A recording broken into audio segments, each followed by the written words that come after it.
Градинките добија зелено светло за работа. Комисијата за заразни болести на денешниот состанок одлучи. Предучилишните образовни институции ќе може да ги примат дечињата доколку ги исполнуваат условите и протоколите за работа во услови на пандемија. Директорот на Центарот за јавно здравје Александар Стојанов за Алфа вели дека состојбата со коронавирусот ќе трае, а децата не смее да бидат жртви на пандемијата.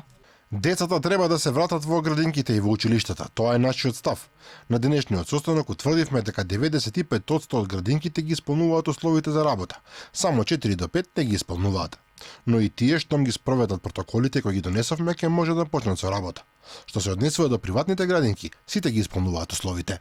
Во меѓувреме, се уште се тактизира околу начинот на кој ќе се одвива наставата во училиштата. Според надлежните се разгледуваат неколку модели.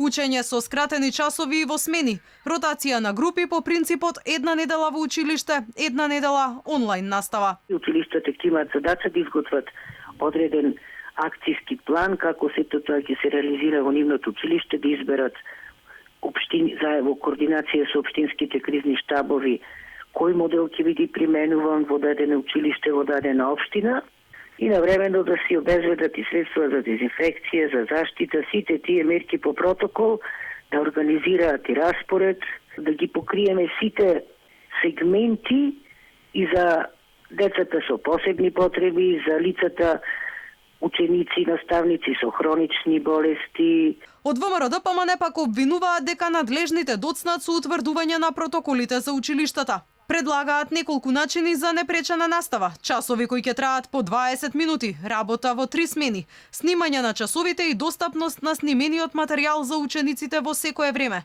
како и формирање на групи од по 5 ученици за одржување на практична настава во стручните училишта.